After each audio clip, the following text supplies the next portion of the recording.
All right, let's do it. Okay. It's my pleasure to welcome you all to our State of the School. I think you all know who I am, but I'm Emily Bearpacht and I'm the head of school. Lindsay told me I needed to do that for the recording. Tonight is about sharing with all of you where we are as a school and engaging with your questions so that as a community, we all know where we stand as an organization and can move forward with a shared knowledge and confidence about the short-term and long-term future of our school. At our curriculum night in January, you heard about updates to our pedagogical programming and about the pillars of who we are as a Waldorf school. Tonight is about the health of our organization, our enrollment figures, our financial picture, and more. Our hope is that you leave tonight with more information about where we are as a school and where we are going. We chose a virtual platform for tonight because we understand that added evenings out are a lot when lives are already full, and that we do a lot of evenings and events. We love connecting in person, and we acknowledge that tonight is really more about sharing information. Tonight you will hear from me first, and then you'll hear from Amanda Hertzberger, our board president, Holly Fournier, our controller, Lindsay Franciscetti, our director of community relations, and Abigail Deal Noble, our pedagogical coordinator. Each of us will speak for a few minutes about where we are as a school as it relates to our particular work, and then we will have some time to answer questions. We've received some questions in advance, so we will start with those. If we have time, we'll open it to other questions tonight. If we don't, I am going to hold us to 7 to 8. Please reach out with any questions that tonight's remarks bring up or that didn't get answered. There's 2 coffees scheduled in the next couple weeks with Amanda and I where we can really address those questions. The first one is next Wednesday, March 20th after drop off. So there's a place for that. So where are we as a school? That is what we're here to talk about. We joked in our admin meeting that we needed some synonyms for the words strong and secure and stable. But that is where we are as a school. We are strong and stable, and we are steadily growing in all the ways we want to grow. Our enrollment currently stands at 204. That is up more than 10% from last year when our enrollment was at 183. Going into the 2023-24 school year, our retention rates were high, both in our student body and our faculty staff, a correlation that is not surprising. Retention of faculty and staff is critical to retention of students. After all, it is our faculty and staff that are at the heart of this organization. No doubt they are a very large part as to why all of you are here and why we have the privilege of educating your children. Importantly, enrollment has increased throughout our school and particularly in our middle and high school program. Our high school doubled in size this year, and grades 6 through 8 increased by 10 students from last year, from 39 to 49. This really fills us with optimism and excitement for the future of our middle school and high school programs. In addition, in the past 2 years, we've had 100% retention in grades 9 through 12. Once our students experience our high school, they want to stay. We expect our high school program to have a sizable increase in enrollment next year as we add a 12th grade and look forward to returning to graduating a high school class. Our high school students are engaged and fulfilled by their work at our school, and we as an organization are excited about the continued enrichment and growth of that program. While we began last year with significant strategic reserves, and those of you who were here last year heard me talk about it, those funds have also increased as we moved through the year and into this year. We are now operating with unprecedented reserves, allowing us to move thoughtfully and intentionally towards sustainability and plan for our near and distant future as an organization.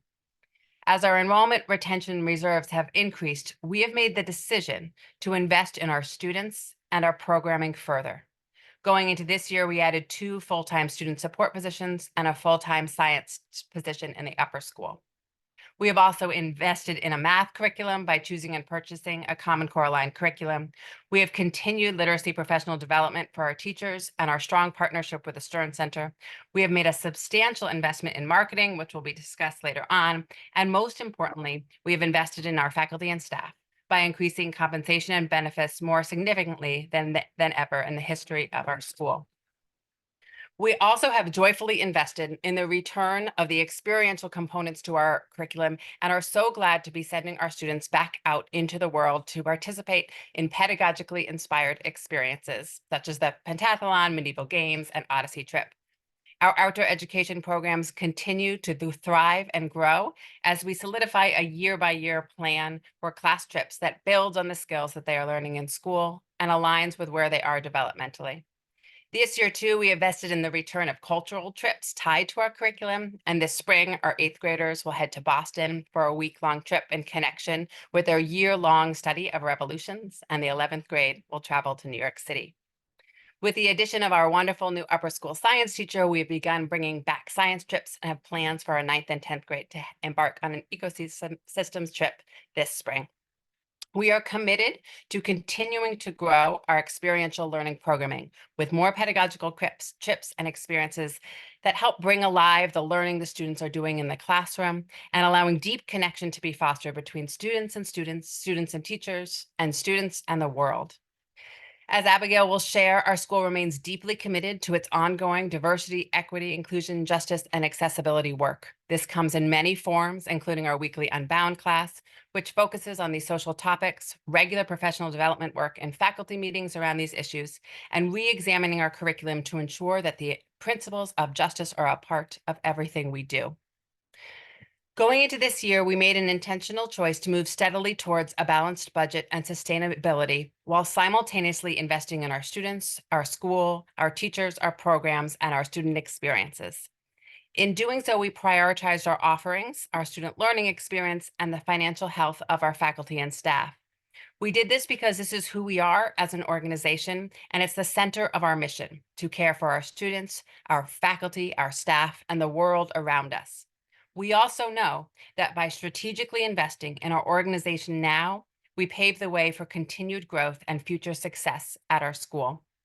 This means that this year we continue to run a deficit budget, drawing on our reserves to balance the budget. While our annual report and Holly will speak to the specific numbers, increased enrollment and securing further grants allowed our actual budget numbers to be far better than expected. It's important to underscore that while we did run a deficit budget, the budget process last year stood in stark contrast to where we were only 4 or 5 years ago when the gap between expenses and income was very large. And as an organization, we were leaning heavily on our community to fill that gap. This year, we made calculated and intentional decisions about where we were investing our reserves and responsibly drew on those resources with a plan to move steadily towards sustainability as a school. We also have grown as an organization from the challenges we have faced. We have changed where we needed to change. We have risen to the challenges that have been given to us, and we have tried our best to meet them and grow from them, just as we ask our students to do every day. Looking forward to next year, I expect to work closely with the board, and to some extent, it's possible that we will continue this same methodology in our approach to staffing the school, and I'll work with our financial team on our budget to submit to the board for their approval.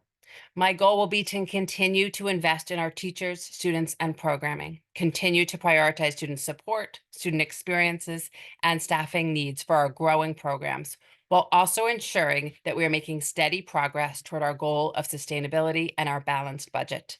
I expect the progress towards that goal next year to be substantial. As we look towards next year, we will begin a reaccreditation process. At this time, we are accredited by NEASC, and we will also be seeking our dual accreditation from NEASC and OSNA. We'll have our site visits in the 2025-2026 school year, but we begin the self-study process next year.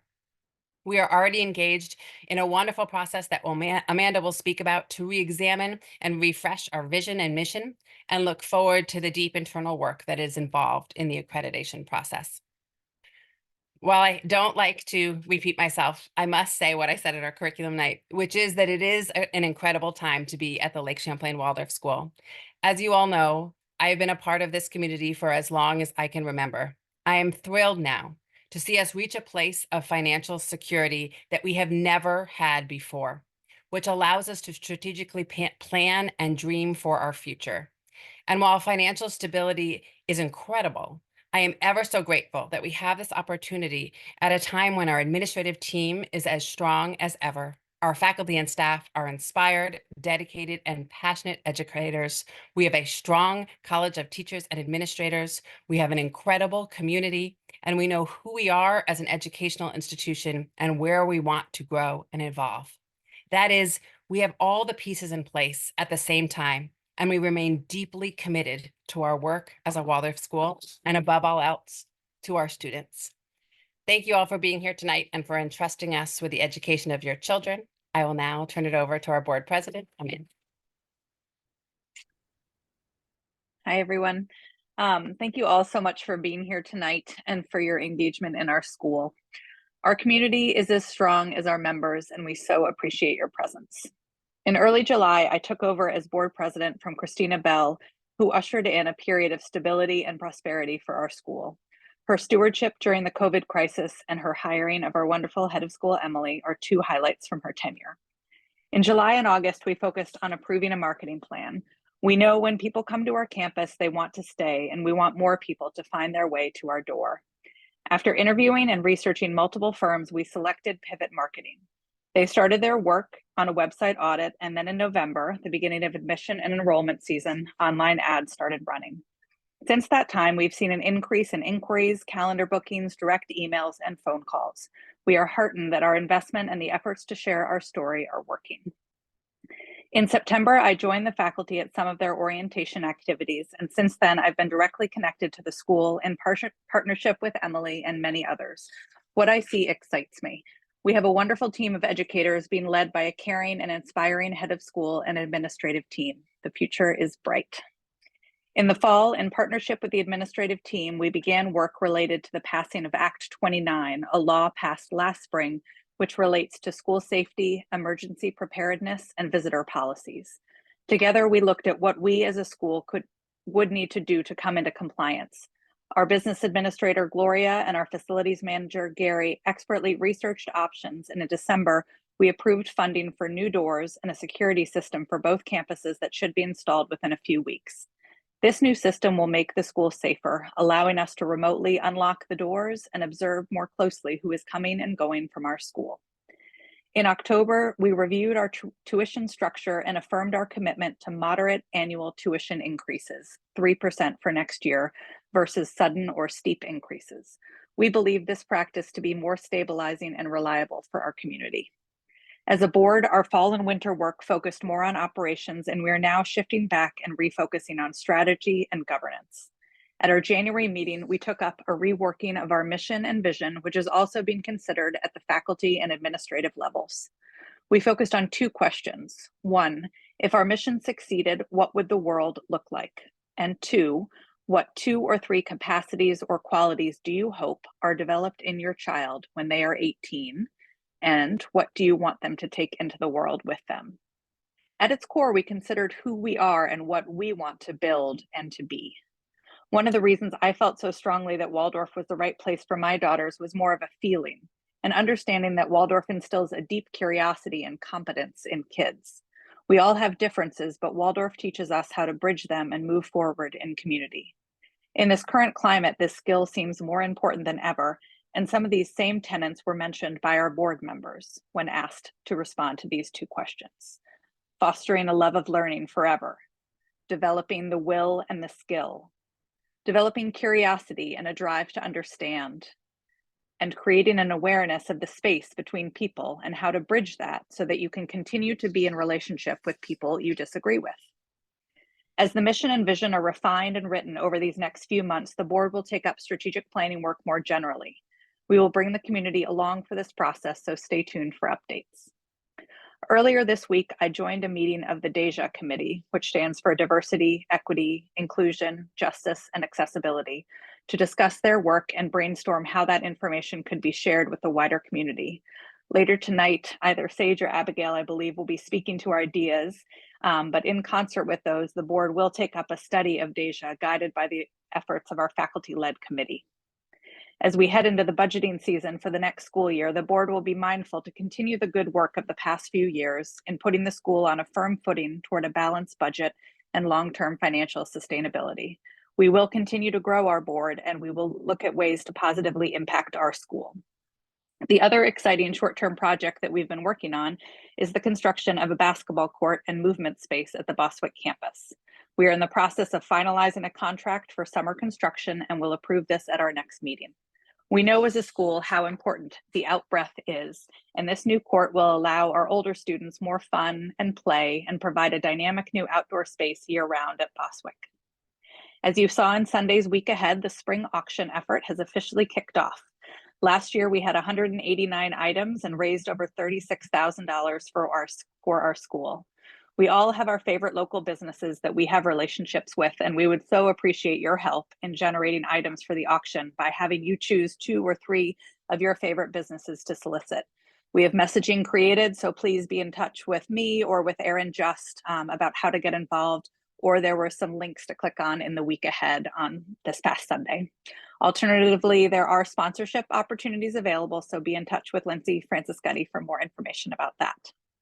As Emily mentioned, next Wednesday, March 20th from 8 to 9, Emily and I will be available at Turtle Lane after drop-off to share a cup of coffee and chat, so we hope you'll join us. In conclusion, the future has never been brighter, and our work has never been more critical and relevant. The world needs Waldorf-educated human beings and will be a better place for it. Thank you for your commitment and your support of this wonderful school and community, and please know it is greatly appreciated and respected. And now I would like to turn it over to Holly Fournier, our financial controller. Thank you. Hello, everyone. I'm Holly, and I'm going to try to cover new ground, but some of what I say may be slightly repetitive. I'm looking at this from a little bit of a different lens, and that is the finance view. So I just wanted to point out, in case you're not aware, that this is a big year for our school. It's our 40th anniversary. Yeah, it's a big milestone. It's very exciting, but it also calls into perspective the fact that over the past 4 decades, although the school's certainly seen its ups and downs, weathered recessions, dealt with challenges from competing schools, navigated constantly changing regulatory landscapes and an aging demographic. We've never seen anything like the past 5 years. Easily said, the past 5 years have been the most significant period in our history in terms of the pandemic and the impact on our enrollment, fundraising, staffing, and school leadership. But I'm very pleased to be able to say today what others have said before me, and that we've emerged from COVID in a much stronger financial position than the 2018-19 school year, which is the last full fiscal year before the onset of the pandemic. Certainly we have ground to make up on the enrollment front.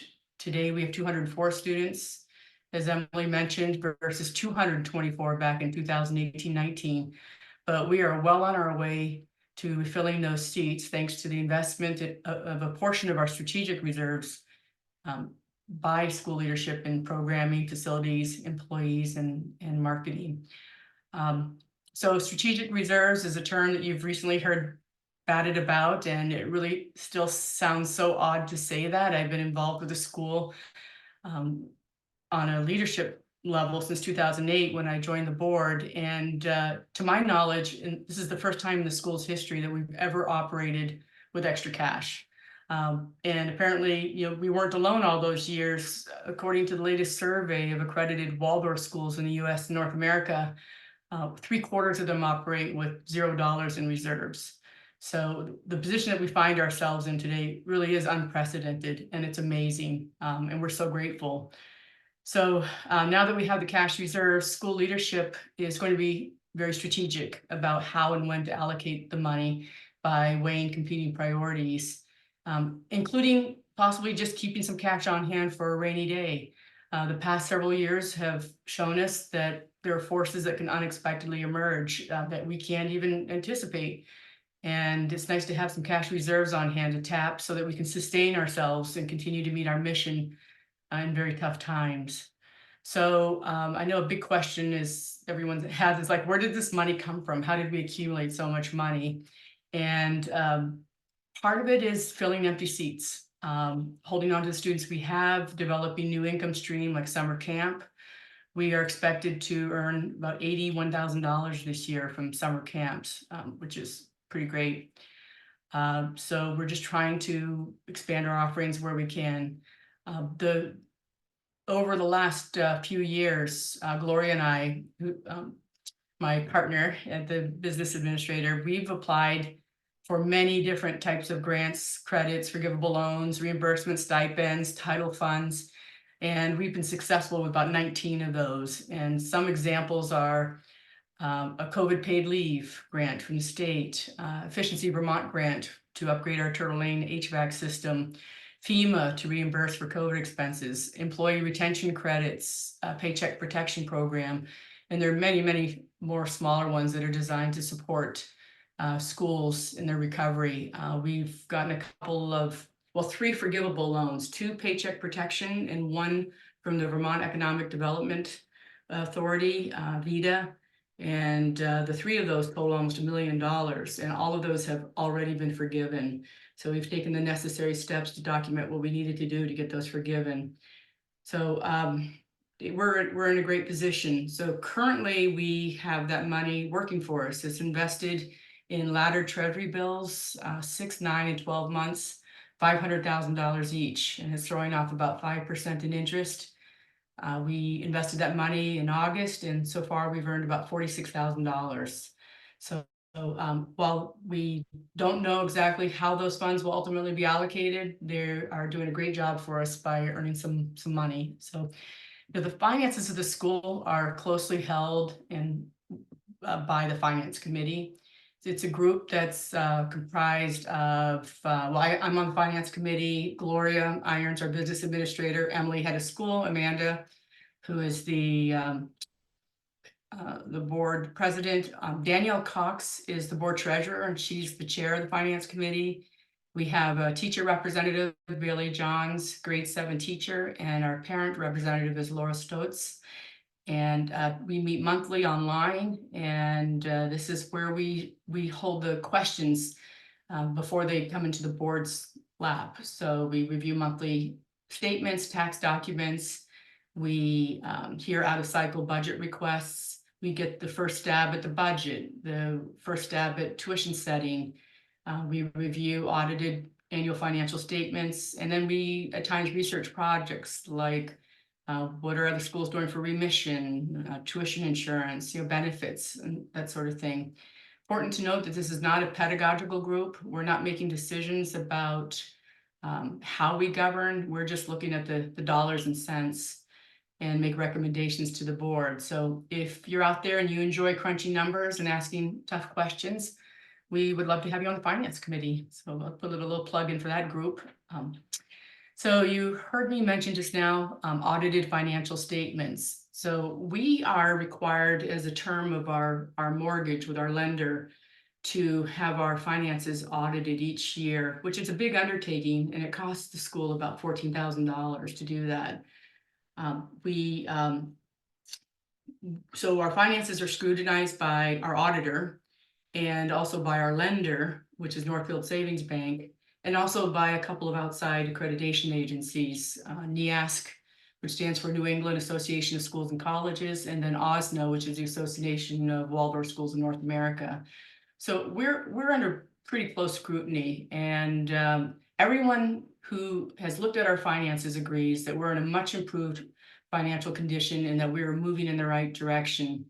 In fact, we just learned a couple of weeks ago that Northfield Savings Bank is releasing us from a condition of our loan that our finances are audited every year. They're going to allow us to do reviews from this point forward. So it's still to be determined whether the board will want to move away from audits, but it is another sign of the integrity of our finances. A little bit quickly about our mortgage. In 2016, we refinanced about 4 different pockets of debt. We had different loans for the high school, for building the early childhood building, for upgrades to the Blue Grades building on Turtle Lane. And so we took these various pockets of money that we owed to people and consolidated it into a $2.6 million consolidation loan. So at this point, after 10 years, well, we'll have to refinance, but at that point, we will effectively paid off 1/3 of our debt, which is pretty great. So we are standing today with $2 million left. We've already paid off $600,000 since 2016. Part of our bank loan, again, and this is important, is that we have a covenant. And the covenant requires us to have a certain debt to service coverage ratio. It's 1.2 to 1. And what that essentially means is, well, it measures our school's ability to cover the loan payments for the next year, because the bank wants to make sure that it gets its money. And we, at the end of the last audit period, June 30, 2023, we were at 4.0.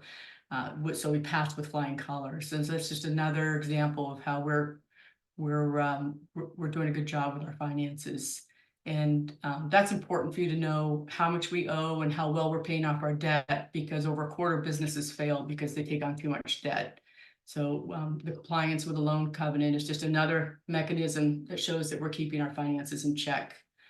So to summarize, I just want to say that our financial picture is stable and we're working towards sustainability. As Emily and Amanda pointed out, the board and the head of school are laying the groundwork now for how to spend the strategic reserves in a way that will strengthen our schools so that we can continue to attract new students and retain the families that we have. In the meantime, we are investing those strategic reserves in treasuries and earning 5% a year. Our finances are evaluated and monitored by third parties, auditor, lender, accrediting organizations. We're respected for the work we've accomplished and where we're heading, and we have integrity as an institution. So I'm going to turn it over to Lindsay. Thank you, Holly. I'm Lindsay Francis Cuddy, Director of Community Relations. And I want to start by thanking you all for being here, and thank you for all of the gifts that you share with our school, for being part of our community. And I will start with a little story. One family at our school wrote her extended family, close family friends, encouraging their support of our school. Her daughter's thriving here, and she shared her experience with them with a request for a donation. And from her personal notes, we received 8 gifts from all over the state and country. And these were inspired by her beautifully adorned notes from her child with child's artwork. I share this because in just a few weeks, we will hold our annual Day of Giving, where we hope to complete our fundraising goal of $165,000 for our annual fund to support our incredible faculty and staff, education expenses, and building and maintenance upgrades, and more. As you heard from Emily, Amanda, and Holly, our school is in a unique financial position when we've never been in before, with funds reserved to give us the security to plan and invest in strategic ways. And our goal remains to operate with a balanced budget. One of the ways we balance our budget is to work toward growing our school and increasing enrollment. And as always, we rely on fundraising to fill that gap between tuition revenue and our expenses. So I hope that on the Day of Giving, you'll join us in reaching out to your networks, family and friends who care about your children's education and help us reach this goal. And in the days leading up to the Day of Giving, we'll have some cards to mail and emails to forward to your loved ones so that we can hopefully achieve our goal. And as we receive gifts, we'll have incentives and a match.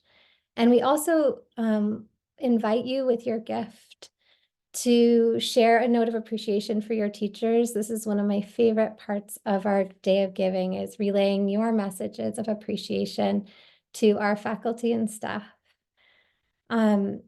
Looking towards the spring, we also invite you to take part in our spring benefit. There's lots of ways to help. If you like party planning or decor or menu planning, I really welcome you to be in touch. And as Amanda said, we're building our auction. So if you have any connections with local businesses that may want to donate to our auction or sponsor our school's event, last year we were able to raise over $36,000, as Amanda shared, through the spring benefit of auction, which was the most ever. And we hope to raise even more this year. It's such an exciting time to be at the school. And with your help, we can continue to make this school an even more amazing place for our children to learn and thrive. Thank you so much for being a part of it all. We couldn't do it without you. And I want to turn it over to Abigail Dale Noble, our pedagogical coordinator. Hi, everyone. I'm really happy to be with you tonight. I'm Abigail Dale Noble. And as you've heard, most of this meeting is about the financial health of our school and its stability. But of course, the reason that all of that exists is for our children. So I'm going to touch in briefly in my two roles, one as a member of our DEJA committee. So that's our diversity, equity, inclusion, justice, and accessibility faculty and staff group, and what we've been up to. And then at the end, I'll touch in just a little bit on some themes with my in my role as pedagogical coordinator. So our DEJA group is a faculty staff committee that works with a focus on professional development for teachers and curriculum development for the whole school. And this work embodies so many values that are central to our school and to Waldorf education. And this kind of work has received a lot of energy from us in the last few years, as in so many places in the world. So there are three people, Sage Chase Dempsey, Isabel Linares, and me, who meet weekly and act as organizers for this issue and for DEJA themes throughout our school. And then several times a year, a larger faculty staff group comes together to take on more substantial projects and help move it forward in the whole school. So in the last few years, this group has led regular DEJA-related study and discussion in the faculty staff meeting and in-services, because the truth is, in this realm of emotional and social work, of consciousness raising, we can't take the children places that we have not yet ourselves been. So that inner work and continued inner work on identity and community is so important. One tool that we bring a lot to our faculty staff meetings, because our faculty tell us it's one of the most useful tools that we bring, is that we bring scenarios from real life situations that have come up in the school, and we talk them through. It's so helpful because sometimes in situations where identity is at play, it's easy to become very stressed. And instead, what we want to model for the children is that these are parts of our lives that we explore together. So we talk about things like when children notice each other's skin color in an early childhood classroom, how can a teacher help foster openness and appreciation of difference? Or in the high school, if a teacher or staff member hears a teenager telling a joke that involves pretending to have an accent, how do we respond? We bring articles to the faculty and staff to share for fresh ideas. We support teachers and branches in dealing with particular situations. And we sometimes bring in outside training. This last year, it was the Peace and Justice Center on teaching anti-racism. And in the recent past, it was Outright Vermont in supporting trans and gender creative kids. Another recent initiative is publishing curriculum and training resources each week in the faculty newsletter for people who want to dig a little deeper.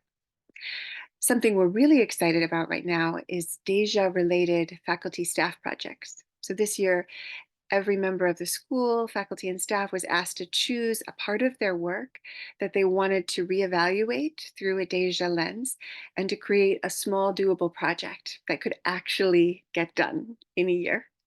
For example, the early childhood branch chose to work together to create a new puppet show based on a multicultural tale. Probably the most significant project that this group has undertaken is in collaboration with our wonderful community relations coordinator, Lindsay Franciscetti. We completely reimagined our fall festival. What had been Michaelmas, a traditional Waldorf festival with Christian roots, has become a social justice, land-based, local to us festival with a new all grades earth-focused pageant and music and games. We look forward to a second year of this pageant and really bringing it into the life of our school more fully. The Deja Group recognizes that a place we want to grow next, having established ourselves and done some intensive work on our curriculum, is to engage the whole community more fully in this. We know that doing that is going to support what we bring to the students, and it's also going to enrich our community life together. We've recently decided to bring back the community book. For those of you who've been with us for a while, the upper school has a tradition several years ago of reading one book together over the summer as community, faculty, staff, board, upper school students. And our choice this year, this summer, is Braiding Sweetgrass by Robin Wall Kimmerer. And we'll have a young readers edition for grades 6 to 8. And the themes of this book, reciprocity, community engagement, respect for the spirit of the land, these resonate so deeply with our values and the way we want to grow as a Waldorf school, to become more closely integrated with the people and communities around us, starting with the natural communities, the ecosystems. We plan to weave these themes into our fall festival and to use art and social justice action that will engage all of us, all of our parts of our community, to follow up the study. Because after all, we are not just head, but we are heart and we are hands. We look forward to more work together with parents and wider community in the near future. And finally, switching gears now to my role as pedagogical coordinator, I want to say that Deja work, important as it is really just one way that we are seeking to make our school more inclusive all the time. Many of the places that we have improved most radically in these last few years, more student support, more structured literacy, more professional development in best practices for teaching math, all of these things are about helping us to reach more students where they are, both the ones who are struggling in the moment with their learning and the ones who need a little bit more enrichment and challenge, or the ones who fit into both categories, which we now know they can. We want to share the enlivened education that is Waldorf with as many students as possible. And we are committed to growing as a school so that we can meet all of the students and families who want to be here. Thank you so much for all you do as parents to make this education possible. Thank you, Abigail. So we wanted to make sure that we allowed a nice amount of time for questions, and we reached out through the week ahead and through email to solicit these questions from our community, and we got a great response. So I will begin by sharing what those questions are, and everyone that has presented here will have a chance to answer some of these questions that came in from across our community. So the first question that I'll share that came in was, can you please provide some additional detail about how the school forecasts its strategic reserve needs? That's I me, think- right? Yes, I think you'll answer that one, Emily, please. This is a great question, and it's one that we are actively engaged with right now. And when I say we, I mean the finance committee, me and my role, and the board. I think a little background of how we got here is important, and Holly and I both touched on this, but just to lay it out, I think it helps to understand sort of where we are. And what has really happened is it's actually been a wonderful changing landscape where our financial situation has continued to improve. So last year we were in a position of having significant reserves, and the board worked on a plan to strategically use those reserves over 3 years as we move towards sustainability. They called it a runway. And the board approved a budget this year that drew on our reserves by $250,000. And the plan was to do that for 3 years until we were in a place of sustainability. Then our reserves grew more, as did our enrollment. And now we are in a different and a better spot. So we're taking stock now. That's really where we are. And we are looking at how we strategically can use these reserves to best serve our organization, both in the short term and the long-term future. I can say that some of our clear priorities for the reserves include the following. Continuing to invest in staffing and programming and using the reserves to balance the budget as needed. Providing stability for unforeseen circumstances. Holly referenced this, and this is really important to us. We have seen things come up in the past 40 years that we just never could have predicted. And we are now in a place where we can rise to that financially if we need to. And we are going to ensure that we do not lose that. And supporting improvements to our facilities to serve our growing student population. And that's really important. So our Buildings and Grounds Committee has been working steadily on repairs, and we will get to that, I think, in one of the later questions. But there's more work to be done, starting with the basketball court this summer. The board is set to move forward with strategic planning as they look into next year. And from there, we will continue to look at how we can really invest these reserves in a way that's going to serve us for years and years to come. That is our goal. Great, thank you. So our next question is, will the school be able to form an endowment moving forward, or is this a goal? I can take this one. So we have had a very small endowment for 20 years. It's been invested with the Vermont Community Foundation. Right now it's about $19,000, so it is quite small. And the idea of an endowment is something we're looking at with the Finance Committee and with the board. And I think obviously the benefit of an endowment, especially a large one, is that it draws or it kicks off interest. As Holly was saying, we've benefited a lot this year from the interest that's come from Treasury bills. So regardless of how the extra money is, what form it takes, it will be invested fully so that we are able to benefit from that interest. But there's also, if it isn't an endowment, it's not something that we can touch, which in some cases is good. But as Holly mentioned, unforeseen things, it's sometimes nice to have the flexibility to have that money. And just to sort of put it in perspective, in the US and Canada, there's 97 accredited Waldorf schools and 30 of them have endowments. So that's about 44% of schools have endowments.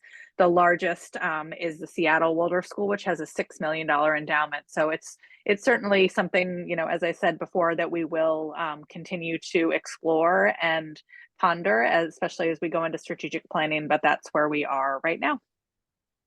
Great, thank you. We received a question about repair and maintenance of our facilities and future plans for facility upkeep. I can take that one. Great. So I serve on the Buildings and Grounds Committee along with Gloria and Christine Noble, Kendra Galper, and a few other people. Chris Smith is a board member who's our chair. We're really delighted to have him. So this is another important subcommittee of the board that meets monthly and works with Gary DeLucio, who's our facilities manager, to manage and assess the condition of the buildings and grounds and look at our budget and help prioritize. So the Buildings and Grounds Committee in 2015 put together a document called the 2015 Buildings and Grounds Assessment and Plan, which inventories all of the buildings and every last detail, and including the mechanical systems and useful life. And it was updated in 2020. So we use this as a guide to help inform like where we need to prioritize spending, what's coming up on our radar. For instance, we have sewage pumps over at Turtle Lane that are original to the building, like 40 years old, and we can't even get parts for it anymore. So that's something that we're watching. But So we have been investing in the school, more so in the last 5 years than we ever have. Recent projects include the HVAC system at Turtle Lane, boilers at Turtle Lane, the gender neutral bathroom at Turtle Lane, brand new bathroom stalls at Turtle Lane. And over at Bostwick, we've made some significant commercial kitchen repairs. As you heard me say, Turtle Lane is getting a lot of attention because it's the oldest structure. It dates back to the 1980s. So it has been our focus in recent years, but all the buildings, all 3 buildings on both campuses are on the Building and Ground Committee radar. Currently, as we discussed earlier, we're updating our doors and security system, and we expect that work to happen over April break. And the Buildings and Grounds Committee right now on our watch list, things that we hope that we'd like to spend some money on fairly soon, or exterior siding on both buildings, the metal roof at Turtle Lane, the wooden floors in the EC classrooms and in the music room in the blue building, the port floors at Bostwick. So we're pretty aware of the needs. We're trying not to defer maintenance. We've done that in the past, trying not to do that anymore. The board has been great in giving us money, extra money the last few years to pay attention to these things. One of the things that Gary set up, which is this great cloud-based repairs and maintenance spreadsheet where it's accessible for everybody and the faculty and staff, and we can just go in and say what we've noticed and give it different like DEFCON 1, DEFCON 2, like it's important, fix it now, or it can wait. And so I think we're doing a good job of assessing what's going on and being aware of all the issues and trying not to defer maintenance any longer, as has been pretty much our practice for a long time. Thank you, Holly. Does anyone else have anything to add to that before we move on to another question? Good, we'll move on. So another question we received was about what considerations are in place for addressing climate-related needs with regard to our facilities and campuses? And I can take that one. It's kind of a broad question that I think you could read a few ways. So I guess I'd start by saying that in terms of the energy usage at LCWS, we currently use a combination of natural gas and electric power for the electric. A lot of people probably don't know this, but we do have a solar purchase agreement with an alumni family that owns a solar farm. And in 22-23, we derived 70% of our electricity from this solar. So we are using a significant amount of our energy is coming from solar. And that's 70% across both campuses. So in terms of equipment, building equipment and appliances are replaced with high efficiency models whenever we can. That's things like the boiler, the water heaters, ventilation system, all those things. For example, our new Turtle Lane boiler, the old boiler was 73% efficient. The current one, the new one, is 95%. So obviously that was a huge jump for us in efficiency there. Another recent example is last year when we had a propane oven in one of the EC classrooms in the blue building. It stopped working. So instead of just replacing it with another, we replaced it with electric. We're able to get rid of the propane tank, get rid of the propane itself, and get it removed from the grounds. And that also meant so we converted to electric, got an electric on-demand hot water heater to serve that same classroom. So that's also more efficient. So those are the kinds of things we try to do whenever we can. I think that's just part of our community and the way we want to look out for our land and the planet and what we put out there. So. Great, thank you. Our next question is about our commitment to public health, our vaccine statement, and the percentage of enrolled students who are up to date on the recommended vaccine schedule. This question is asking us to share the percentage of enrolled students who are fully up to date on the recommended schedule.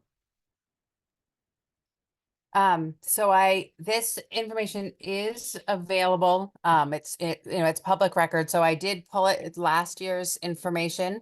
I'm just reading it here. 73% are fully vaccinated, 82 for varicella, 76 for polio, and 84% for MMR, and 83% for DTaP. That's out of 142 students last year from K through 12. We have a vaccine statement on our website that I think was part of this question. It remains there. We remain committed to public health. We are in full compliance with all of our reporting requirements to the state. I think during COVID, I was the chair of our health and safety committee, as many of you will remember, and I think we made a really conscious choice then that we continue to carry through around which sources we turn to for health information. We make sure that our policies are consistent with the CDC policies, and as they update, we update ours. I think it's really clear that our commitment to public health is strong. We always try and inform parents if there's transmissible diseases going around. That there's certain ones that we're required to do, and of course we always do that, but we try and do more than that. And we do that so that parents have the ability to make the choices that are right for their family around sending kids to school, understanding that people are in different positions with regards to their health and are different levels of vulnerability, and we want to make sure parents make the best choices for their family. Thank you. We received another question about how, as a school, we are addressing anti-racism, our changing climate, and raising leaders for a democratic society, and asking for any advice we might have about reinforcing what is being taught in the classroom in the home environment. I'll take that one. I think I've talked a little bit about some of our work around anti-racism and our continued commitment to that. I might also highlight that we've been systematically looking at different main lesson blocks, sort of one each year, really focusing on in our curriculum and the grades, and revamping traditional Waldorf approaches to those blocks so that the same impulse is there, but we're really looking at a much more diverse and representative subject matter. For example, this year in 6th grade for the Middle Ages, I've reworked this block, which traditionally focused on Europe to be Middle Ages around the world and the intersections of Africa, Europe, and Asia through the trade routes. So just a different way to look at that material. Climate change is a recent important focus of our collective energy in the College of Teachers. So we are considering a proposal to make climate change a sort of center point of our curriculum, and asking ourselves, what would it mean to develop resilient children in this age, which has always been the focus of Waldorf education.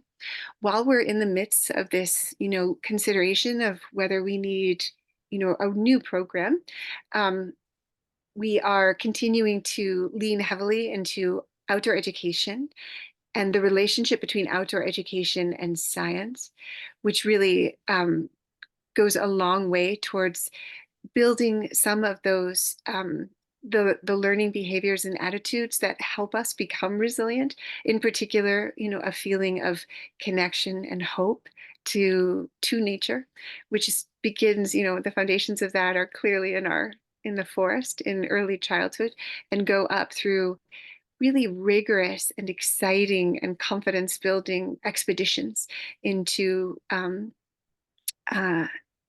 the backcountry that are science-based also. So learning about ecology while doing really adventurous outdoor education. And all of these things develop the resilience that our children will need to approach climate change. In relationship to what we can do as parents, I have a really great article that I think has the best summary, because I keep looking as a parent, wanting to foster, the right set of skills and attitudes for my now teenagers, one about to go off next year.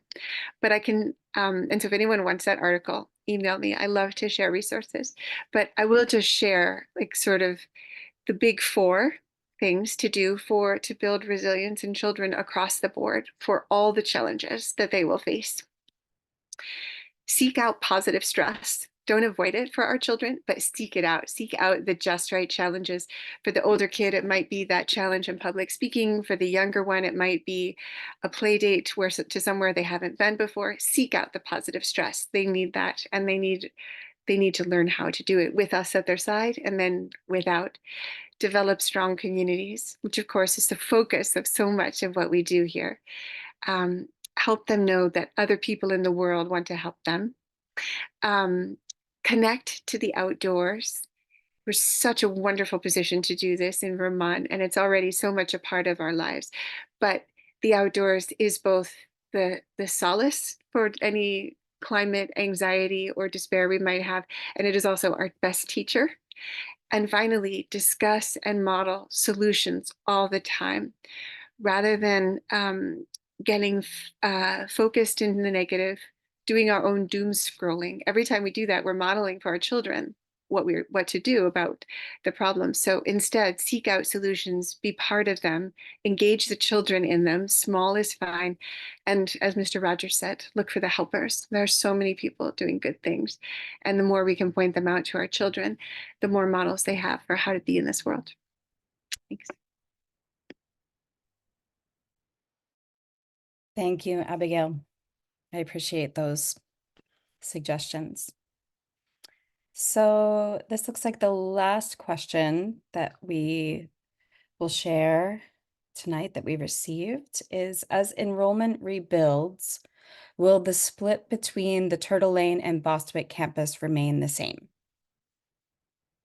I love this question because we recently looked at exactly this. And the way we look at things, of course, is that we really turn to all of our different groups to delve into the question. So the lower school branch looked at it, the upper school branch looked at it, the college looked at the question, I looked at the question, I informed the board that we were looking at this question, and really what we all arrived at fairly unanimously is that it is best for our students to continue to have grades 7 through 12 at our Bostwick campus. We thought a lot about the different programs and how each one would be served best. And it was really clear that Bostwick is the place for both, and that it is really important that they are 2 separate programs, and that we continue to work on defining what is different about the 2 programs. In making this decision, we acknowledge, though, that there is a need to be creative and potentially expand upon our existing spaces, especially as enrollment continues to grow in these programs. It is possible that our upper school campus may have as many as 75 students next year. So we are looking at ways to grow our classroom spaces to meet these students.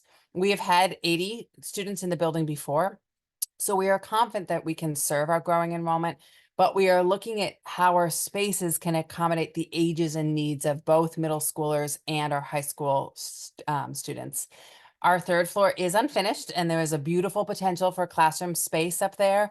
We have a builder coming to look at the space later this week so that we can explore the feasibility of expanding up to the 3rd floor, which was part of the original plan when we purchased the Bostwick building. And I'm excited to explore with the board about how we can expand and update our spaces to meet our growing student population.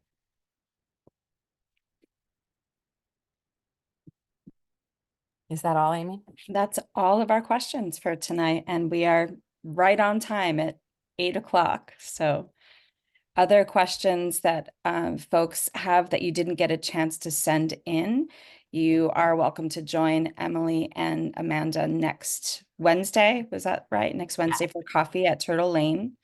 And we will welcome any questions that percolate between now and then at that time. Abigail has shared the link in the chat for anyone who wants to check out that resource that she mentioned. And I think that's all for us tonight.